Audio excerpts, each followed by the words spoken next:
అల్లు అర్జున్కి తమ సత్తా ఏంటో చూపెట్టాలని పోలీసులు భావిస్తున్నట్టున్నారు. పుష్ప సినిమాలో పోలీసుల్ని చాలా చులకనగా విలన్లుగా చూపించినటువంటి సందర్భానికి ప్రతీకారం అనుకోవాలా, లేదంటే చట్టబద్ధంగానే ప్రవర్తిస్తున్నారనుకోవాలా, ఏది ఏమైనా తాజాగా అల్లు అర్జున్ మీదన ముందు రేవంత్ రెడ్డి అసెంబ్లీలో తీవ్రస్థాయిలో ఆరోపణలు చేశారు. ఆయనకి ఇచ్చే ఫీడ్బ్యాక్ పోలీసులదే. దాని మీదన అల్లు అర్జున్ రేవంత్ రెడ్డికి సమాధానం చెప్పుకొచ్చారు. అయితే అది పోలీస్ వ్యవహార శైలే అక్కడ ఉన్నదంతా కూడా. రేవంత్ ఏం చెప్పుకొచ్చారు, వద్దని చెప్పినా వెళ్ళాడు, లోపలికి వెళ్ళొద్దని చెప్పినా వినలేదు, లోపల కూర్చున్న తర్వాత తొక్కిసలాట జరిగిందని చెప్పినా పట్టించుకోలేదని.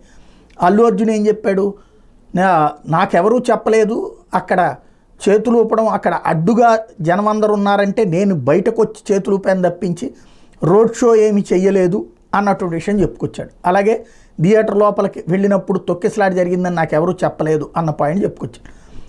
అయితే తర్వాత తేలింది ఏంటి, వాళ్ళ మేనేజర్ చెప్పలేదు అతనికి. వాళ్ళ మేనేజర్కి తెలుసు, వాళ్ళ బౌన్సర్లకి తెలుసు తొక్కిసలాట మనకి చచ్చిపోయారని సంగతి.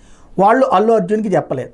వాళ్ళు అల్లు అర్జున్ కళ్ళల్లో ఆనందం చూసుకోవాలనుకున్నారు తప్పించి చనిపోయినటువంటి వాళ్ళ ఇళ్లలో విషాదం చూడదలుచుకోలేదు, చెప్పదలుచుకోలేదు. పర్యవసానం తర్వాత నిన్న పోలీస్ కమిషనర్ స్పందించి దాంట్లో ఆ రోజున చెప్పి బయటికి తీసుకొచ్చాం అన్నటువంటి పాయింట్ని సాక్ష్యాలు చూపించుకొచ్చారు. ఇది జరిగినటువంటి పరిణామం.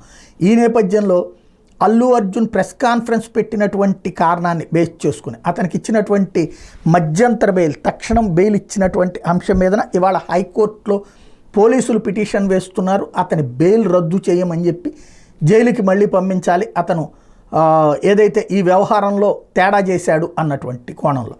మరి బెయిల్ షరతులు నిజం అల్లు అర్జున్ బయటకు వచ్చి మాట్లాడంటే అల్లు అర్జున్ మీద అభాండాలు వేస్తూ ఉంటే అతను సమాధానం చెప్పకూడదా, అది కూడా బెయిల్ షరతుల కిందకు వస్తుందా, ఇది తేలాల్సిన అంశం.